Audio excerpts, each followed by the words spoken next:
Ben, you lead the way. I'll lead the way. We're going to go here and take a right. Okay. Okay. I feel like I'm on the verge of something great. Wow. That is phenomenal. The verge of something great. You're definitely our first guest to start the walk with a statement like that. So thank you very much. I mean, I kind of want to end it right here and let's just stay on the verge. I know there's a lot of pressure on us now. Okay, so Keith, who are we here with? I can't wait to introduce you, Ben, to my new friend, Avril Speaks. Avril and I have just spent the last 3 or 4 days together, kind of working panels at the Doc Intensive with Austin Film Society. But Avril was recommended by a friend of the podcast, Megan Gilbride, to our little system here because she comes to documentary and works in documentary in just about every way you can. She's a director, she's a producer, she's a showrunner, and she's a distribution advocate, which is something I didn't know existed and I didn't know I needed, but I do now, and I know that I continue to need. So we're going to get into all that. We're going to let Avril kind of speak for herself. Thank you. But I would just say that I have had so much fun kind of getting to hear her experience and point of view over the last couple of days, and I'm excited to share it with you, Ben, and share it with the very limited number of people in our audience. On your left. You're listening to Doc Walks with Ben and Keith.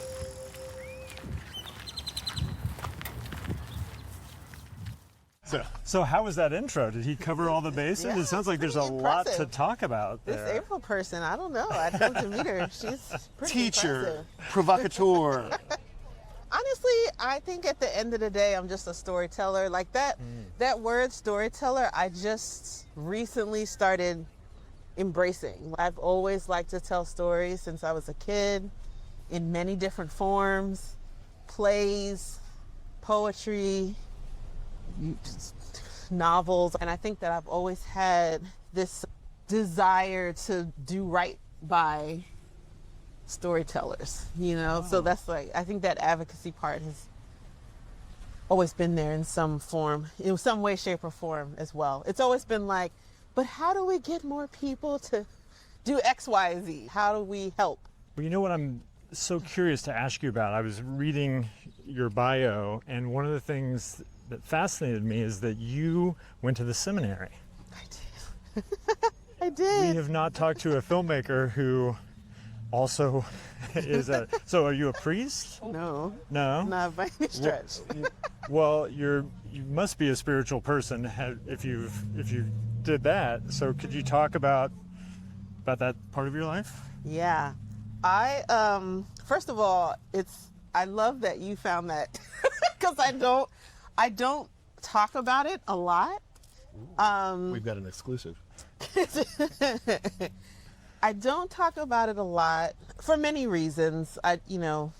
That's usually the first thing. Oh, are you a pastor? Did you want to be a pastor? And that was never my intention in doing it. It was strictly a curiosity.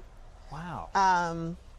And also a curiosity, and also I kind of hit a crossroads in filmmaking where I was just like, I don't know if I want to do this anymore. And kind of thought, I was teaching at the time when I made this decision to go. I was teaching filmmaking, and I was like, maybe I'll just keep teaching for the rest of my life. Like maybe I'll make this hard turn out of production and start teaching. But I was like, I don't have a PhD. I should get a PhD if that's going to be my path. What can I study? What would I be interested enough to study for, 8 or 9 years or whatever? And the only thing that came up was film or theology. Like I'm interested in just what people think about God and faith and the universe and things like that. And I found a program that had both. It was a theology and film program. So I said, okay, I'll do that. Wow. And I Where went. is that at? It's in Pasadena in California. Okay. That's actually why I moved to LA, was to go to that program. But when I got there, it was great. It was probably the most formative 2 years of my life. But when I got there, it was very, like I said, I kind of went out of curiosity and also just being at this crossroads of kind of like, what am I going to do in the future? I'll be a theology and film professor. And then I took my first theology and film class. Yeah. And my professor did a whole like analysis of Moulin Rouge and how we can learn, how it can relate it to the book of Job. And I was like, what? Like it blew my mind. I was like, what are you talking about? But it was like so well thought out. Like, and that it was the type of program, it's like film. It's kind of like we were talking yesterday about cinema is like a church, you know, that's literally what that whole program is about, but it's like putting language to it. It's like all of the films that we gravitate toward for whatever reason, like no matter what the film is, it's saying something about who we are as humans and how we interact with the world and with the divine, like whatever that looks like for you, like it's saying something about like what's in your core, like what's in your heart. Oh, interesting. So like in this, let me repeat that back so I make sure I understand. So in the same way that filmmakers say the subjects that they gravitate towards are subjects that they're working through in their own lives personally, films that we love are also speaking to that part of us where we're psychologically working through something similar. Absolutely. And it's one of those things, like a lot of my storytelling background came through the church. But like as I got older and started getting into film, I've always kind of felt this sort of clash between those two things, because some of the churches I was going to later in life, it was this attitude of like, oh, that, you know, the movies are evil. Like it was like that kind of thing. Yeah. So I was like, well, I don't believe that. So when I went to this seminary, it kind of gave language to everything that I had been thinking. I did this exercise. I went on this retreat one time, and this they had us list our top 10 films. Like, what are the 10 films that make you the most emotional? And like some of the ones that were on my list were like violent. I was just like, what is this saying about myself? You know, and it was such a span of films. Like I think Set It Off was on there. And he was on there. And I'm like, why Annie? Like, Yeah. Why? Why are these the films that come up? Right. Daddy issues. Yeah. Daddy Warbucks. Which is like the least. I'm like the last I love my dad with all of my heart. But when we broke it down, it's like the scene that, in Set It Off, the scene that I start bawling. That last scene when Cleo gets out of the car and the police, I don't know if you've seen the movie. It's been a long time. But they like shoot, it's like a shootout with her and the police. And you think that she's dead. And then she like gets out, like the last minute is like, blah, blah, blah, like to the police. And I just start bawling, and I'm like, Clara. Wow. And you know, we really dug into that, and it was like, it's not so much that scene that makes me cry, it's that Cleo is the protector of her community and of those of that friend group. And she's the last one standing. And she's the one that's like, you guys go ahead. I'm going to take one for the team. Like there's always this theme that I keep grabbing to of taking one for the team. Okay. It's the same thing with Annie. I would start crying on that scene when Annie runs away from Rooster and she's on the bridge and Carol Burnett is like, Rooster, she's a baby. She's like, and then, you know, Punjab, which is problematic, but like Punjab comes in on the helicopter and Annie's like crying and she's like, Punjab, help me. And he comes down to help. But it's again, taking one for the team, because Annie is like sticking up for herself, but also sticking up for the other orphans. Yeah. So there's this constant theme of like taking one for the team. You're a true advocate, right? The sacrificial heart to give of yourself for others. Exactly. I love it. And so going back to the whole seminary thing, it helped me to give language to that. And so it was like, oh, wow, these films that I've gravitated toward, there's nothing wrong with those films. It's just that's how I relate to who I am as a person. They're your and how scripture. I relate to exactly. Yes, it's all storytelling. It's all storytelling. To understand who we are, right? To figure out who we are. Ben, I'm so glad you asked that question, because now I need to go back and rewatch Annie. And set it off. How long were you in that program? So I only lasted 2 years. I didn't go to get the PhD. Yeah. And so after 2 years, I just ended my journey there and went back into production. So I was there for 2 years. I mean, it sounds like a real success story, though. And that's why I say they were probably the most formative 2 years of my life. Wow. Because it really widened my lens on what stories I wanted to tell. And it just gave me that push to like, let's go back out and let's take this framework into production and into the field. I also felt like it was one of the first times in my life that all the parts of me were like, welcome to the table. It was like my Black self, female, Christian, like all of these things were allowed at the table and allowed to speak. That's And very I just felt empowering. really, yeah. So the revitalization that infused in you, what did you do with that energy? How did you kind of like, what did you do? I made a movie called Jinn. Jury award winner at South by Southwest. What year was that? That's right. We played Jinn in 2018. Okay. Yeah. And for those who haven't seen it, tell us what Jinn's about. Yeah, so Jinn is a story about a teenage girl whose life changes when her mother converts to Islam. And so it just follows their journey. The writer-director is Najda Mukmin, and it's partially based on her experience growing up. Her father was Muslim, and she wanted to capture that tension of, as a teenager, there's something very beautiful about this faith tradition, but also it's conflicting because she's 16 and she wants to listen to Little Kim and like go to parties and drink and do all these things and experience life.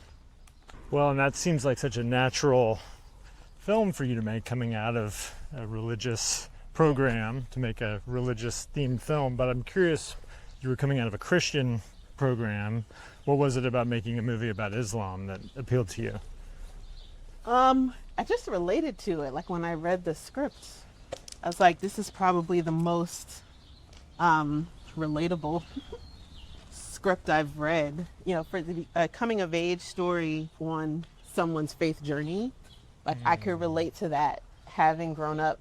I didn't grow up Muslim, but I grew up in a Christian home and had the same conflict. Right. Right. Same questions are on the Same table. questions, exactly. And that's, so we talked about your many hats at the beginning. Mm-hmm. This is obviously as a producer. Mm-hmm. Is that your first major kind of producer role? Pretty much, yeah. Yeah. The other times that I produced, it's been kind of, I was director, producer, I was doing all those things. So this was the first time that I had the capital P producer position was Jinn. And how was that relationship with your director, having been a director, having worked, at that point you'd worked in both fiction and nonfiction, or just only nonfiction? At that point I had worked mostly just in fiction. Okay. Yeah. So how did you navigate the relationship shift to the work as a producer and not the director, and also supporting the director or collaborating with the director as a producer? It was great because I had directed 2 features before that, and I think I had a lot of trauma around directing at that time. And so I wasn't trying to direct.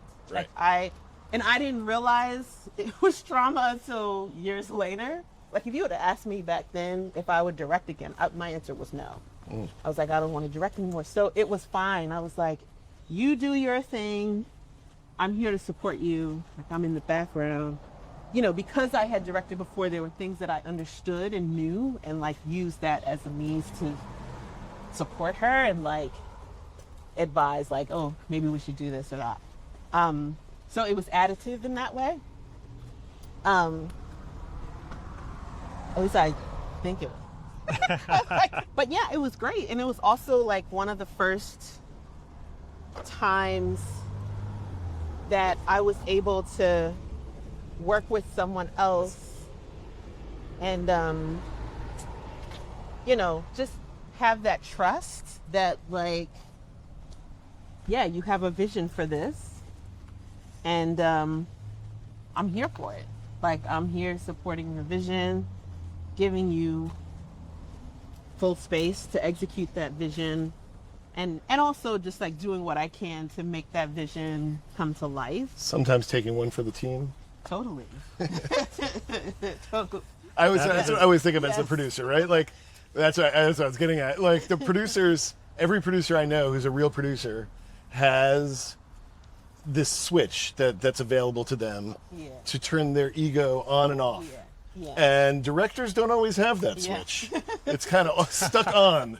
And I respect that, you know, as I've gotten older, more mature in my career, I've started Older for sure. Yeah, I don't know about more mature. started taking on roles as an executive producer a little bit here and there. I haven't gone full producer for another director because I don't know how capable I'd be at seating space. But you know, it's so interesting to hear you say that because it's like, I think it's interesting. Yes, I think there's a switch that comes on with producing, and I think I'm still learning how to switch that off and on. Like, coming back to directing, it's like, because I do feel like there is, as a director, you can't always take one for the team. Like, you have Right. to No, that's have right. the vision, you know?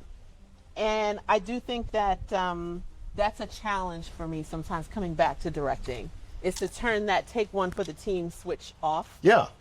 and be like, no, this is what it needs to be. That's what you want out of Yeah. your director, and it can come off as hard-headedness or stubbornness, ego. You know, you can be a real asshole.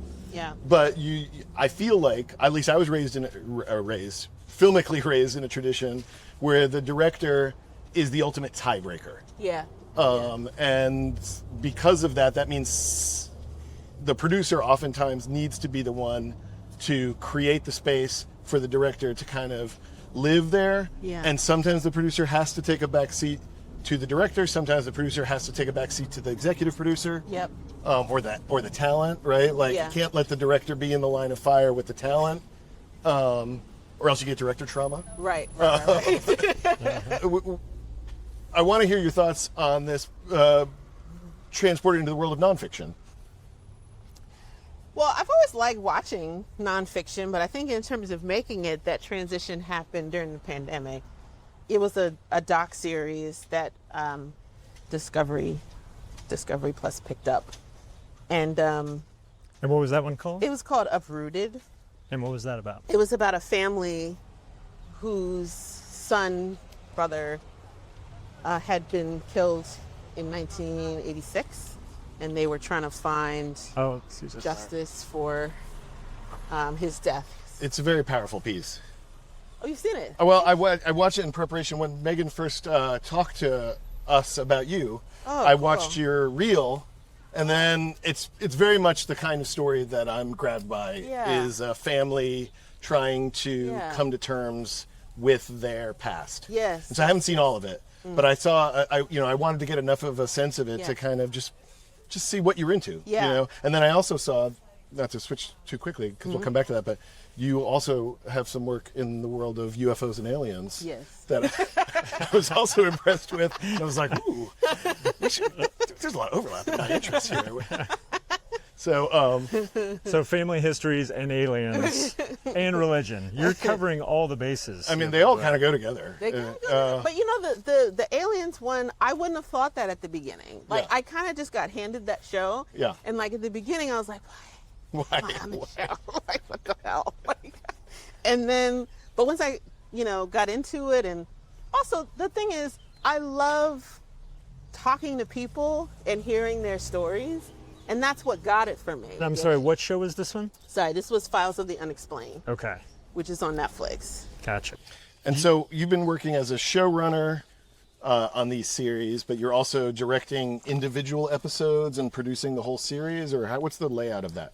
Most of the stuff I've been doing right now has been whole series. Mm-hmm. Are you directing every episode then, or you're bringing in directors? For Files, there were two of us kind of shared the show running and direct. Like, we kind of switched off. Gotcha. So she did 4 and I did 4. Like Uprooted, I did all of them. Mm-hmm. But then there's been other ones where it's like I've come in on different stages. Like one I came in post and like just show ran they had directors for each of them, and then I show ran that. So it just kind of varies. But I'd like to do more like I'll come in for an episode and just do an episode. I'd love to do more of that. More of a traditional directing role. We've talked about your theologian hat. Mm-hmm. We've talked about your director hat and your producer hat. Mm-hmm. Let's talk a little more about your advocate hat. What is Distribution Advocates, and what have you guys been up to? It kind of started out as just a group of producers during the pandemic, like when everything shut down, like back when we were all sitting around like, how do we make movies again? Will we ever be able to go on set? There were like Zoom calls and stuff where people were having thoughts of like, maybe this is an opportunity to fix some of the things that are broken, because we have this time to sit out. And one of those Zoom calls was, a handful of producers, and the conversation just shifted to distribution. And every single one of us had a horror story or multiple horror stories about distribution gone wrong. And also, we're all sharing how much distribution is clouded in mystery. Because nobody talks about it. Like, people just don't share numbers. Right. You're so focused on making the movie. Right, that exactly. What happens after that is feels very vague. Exactly. And so we started having conversations about like, what could we do to fix that? And it literally started with us like, hey, let's put together a cheat sheet to help filmmakers. They can just go down the list. If they're facing a distribution deal, they can go down this list and help protect themselves. We presented it at Getting Real, and people said, this is amazing. Like, how can we bring this to our group? And then so other groups started asking us to come and present the cheat sheet. So it's 5 of us. It's myself, Karen Chin, Amy Hobby, Carlos Gutierrez, and Abby Sun.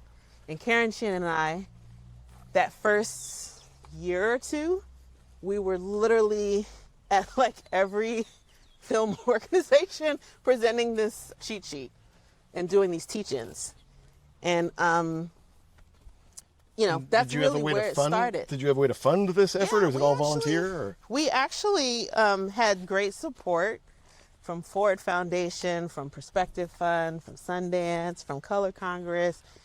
We had a good amount of support that allowed us to do these teach-ins and also just to keep the program functioning, like operating. I remember at the same time also having conversations with a lot of these organizations about like producers and how there's so little support for producers. And then it's like, okay, what can we do how about we list producers in the festival program? That'd be just nice. Little things like that. So, and so are you working with the Documentary Producers Alliance or or there's now a producers union, there's the Producers Guild of America. Are you overlapping with those folks? A little bit. So if you think of us as kind of more like a think tank, especially now, because now once we like I said, we started doing those teach-ins, and at that time we were mostly working with organizations. So and also our grant only allowed us to focus on docs. So like we did one with DPA. We did like literally I think we did Big Sky. We just kind of filmed North. We just went around to a bunch of different places. Karen and I were just like, how can we make this information live somewhere? So then we did a podcast where we put the educational stuff on the podcast. Then we thought, how can we get back to our original conversations about change, like more systemic change? What needs to happen within the industry to help this be more sustainable for filmmakers? And so that's where those organizations came in, where they were like, oh, these are important conversations. We want to be a part and help you fund it. And so because those original conversations were about, how do we do this differently? We kind of were like, what are some of the fundamental issues that filmmakers face in distribution, marketing being one of them? Yeah. And so we came up with this idea of doing a marketing innovation fund. And so those organizations gave us support to fund projects that are doing experiments in marketing innovation. Okay, so a little bell just went off inside of me because Okay. I heard you just say that you have a fund that funds projects. Yes. And I have projects, and Ben has projects, and the three listeners, hopefully they're still with us, have projects. How do we dip into that fund? Yeah. So the way you dip into that fund, so it is a specific project for marketing innovation. And so what that means is we want projects that are looking at, if distribution companies were to do this is how this could change the industry. If theaters would do this, you know what I mean? So it's looking at like, if this one little part would change, we can have some systemic change in this industry. And so it's giving a little bit of money. The grants range anywhere from $5,000 to $50,000. And Take it. yeah. And we just want people to think about systemic change. The caveat I will say is that they do need to be films that are experimenting in some way as part of their plan with theatrical distribution. Great. And they should have a distributor attached. It can be, and we're primarily focusing on like independent distributors, just because we went. That's who needs the help. Because that's who needs the help. Exactly. Yeah. And also, they're the ones most willing to do experiments. Like, Right.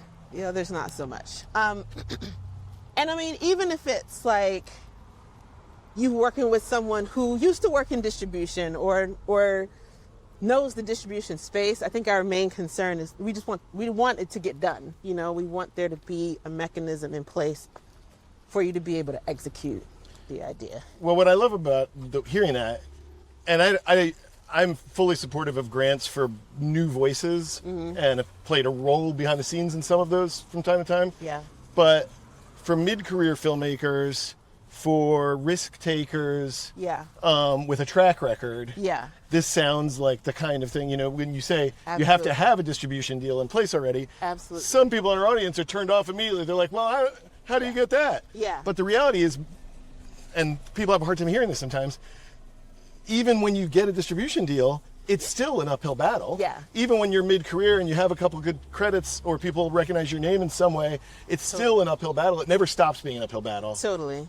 So I love the sound of support for innovation in that, because it's not Yeah. just saying we're just going to give a boost to somebody who's already halfway there. Right. We're saying we're giving a boost to somebody who's got a track record, who's then going to potentially change things for everyone. For everyone, exactly. that. And the other thing is, to your point, these are people who, have some experience and also have some relationships. And so it's like, hey, let me contact who I know at CinemaScore and let's figure out how do we make our, festival box office count toward box office. Like, how can we work together to make this happen and to become the norm? Well, and you're with, your work in distribution here. You're such an interesting person to talk about the state of our documentary business right now, because you've worn so many hats, you've worked in so many different formats. What are you seeing out there in terms of, documentary, just the state of documentary? Tell us something good. Crickets. No. I don't know. I think I am really excited about this fund that we're doing, because it's just kind of illuminating the alternative options that are out there. I think what's good is that I'm hearing so many more conversations about DIY, self-distribution, and not just self-distribution, because, I'm always on the fence about self-distribution. It's really hard. Like, it's not for the faint of heart. Right, because you've already made the movie, and then you have to almost make the movie again by going out to show it. And it's quite expensive, especially in this. It's like we're competing for eyeballs. It's very difficult for an independent.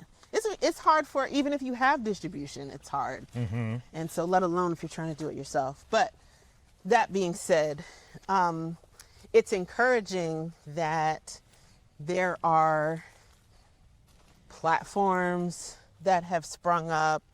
There are companies that have sprung up. There's many,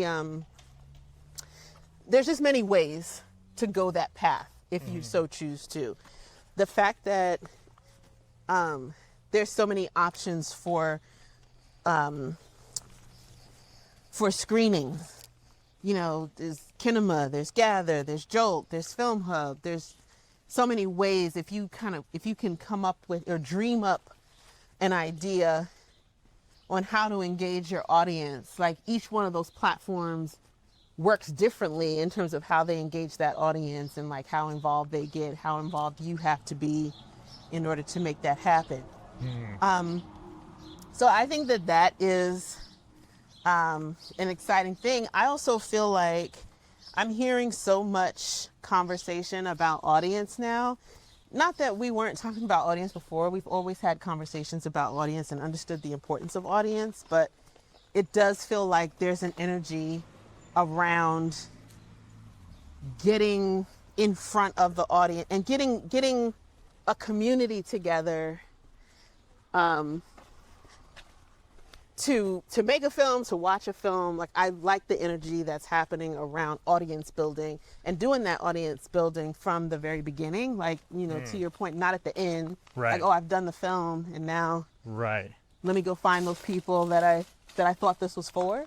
Right. Yeah, I'm so glad to hear that you have a rosy view of it, because as a showrunner and director on TV shows, I know how dire it is right now. And a lot of people that I've worked on those shows with have literally gotten out of the film business because they are used to going from show to show to show to pay their mortgage, and because the amount of shows being made have almost been cut in half.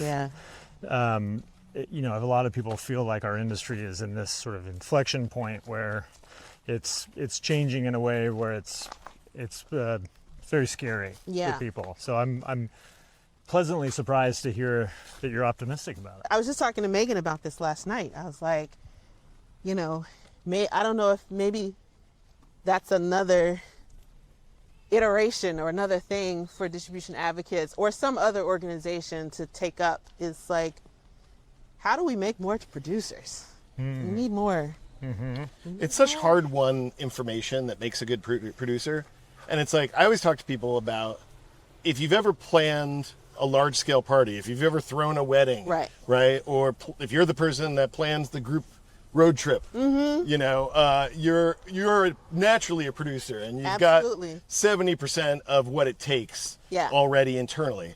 But that last 30% is hard-won information. And so many producers that I know, my dear friend Megan included, don't have assistants, and they don't have a junior that they rely on, that they're kind of boosting up with them. And I wonder if that's like a way, is to encourage producers to have either an assistant or an apprentice or a junior level producer, an associate producer or something. So that there's a farm system. I would agree 100% that there's not a mechanism or a system, or even just like thought-wise, not even necessarily like, oh, there's a program to have an assistant, but even just thought-wise of like having the next, like Right. who's the next in line. It's almost like producers have that switch we talked about earlier that gives space to the director in so many ways. Yeah. But most producers that I know don't have that switch Yeah. that allows to take on help. Yeah, yeah, And when you take on help, you lighten your load, but you also educate. right, Right. right. And it does seem like producer is a perfect role for like an apprenticeship. You know, Yes. that you grow younger producers up underneath you. Totally. I feel like every project I do, I'm learning something completely different, and I'm Absolutely. like faking it. I'm like learning as I go along. Like, oh, I've never done that before. Let me figure that out. But aren't we all doing that? We're all doing that. Rachel Grady had a great saying last night at the Q&A for Folk Tales, where she said documentary filmmaking is so hard because nobody's asking you to do it.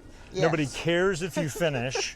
Most of the time, nobody's supporting you financially to do it. So Yeah. it really is this self-directed True. deadline that you're giving yourself that doesn't matter to anybody else until you make it and then go Very share true. it with It's the very world. true. Yeah. But I also think that there's not a lot of clarity on what producers do. I know I didn't really understand what producers did until I became one. You became one. That's right. And yeah. because when I first started out, like when I went to film school, I went as a director. And because so many times when people just make this decision in their life, I'm going to be a filmmaker, the default is to be a director. Right. Or, sometimes it's writer or actor or whatever, but often it's, I'm going to be a director. Having taught for a number of years, there's been so many times where I've had students who are like, yeah, I'm going to be this director. And it's like, no, you really should be producing his project. Like, I can see it written all over you. Well, we're coming up to your hotel here and want to be respectful of your time. So, one of the last questions is that we hope that people listening to this are a lot of young filmmakers who are wondering maybe how to start out or, how to go about making their first project. So, what would your advice be for young filmmakers? That would be my advice for young filmmakers.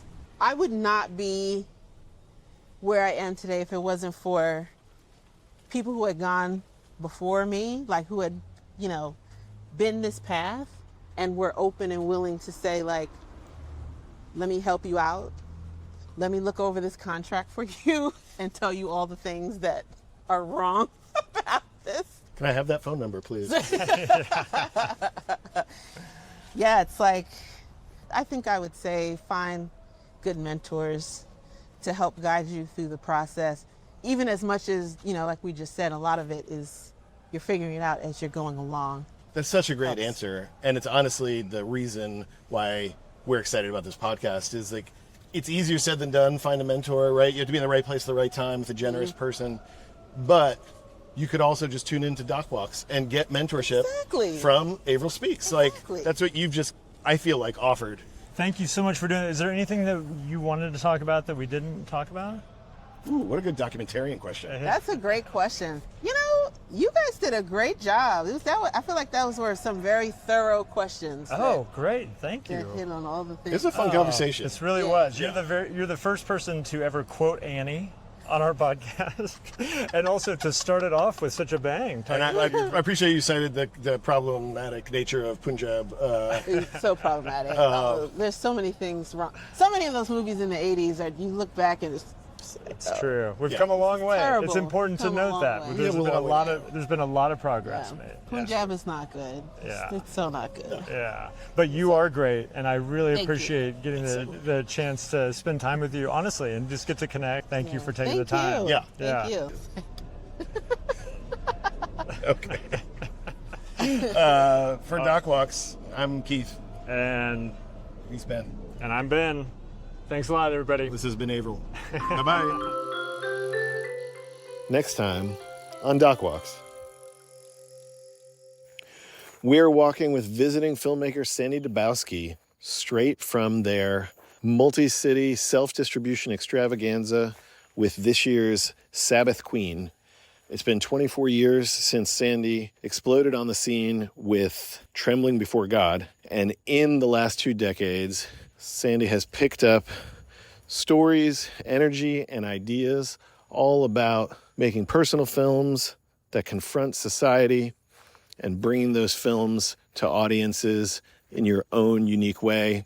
They've got a lot of energy and ideas to share, and it's a pretty great walk with Sandy. So I hope that you will join Ben and me here at Doc Walks. Thanks. Doc Walks is created, produced, and edited by my friend Ben Steinbauer of The Bear. Hello. And my friend Keith Maitland of Go Valley. Thanks for tuning in. Follow us at DocWalksPod on Instagram, X, and YouTube.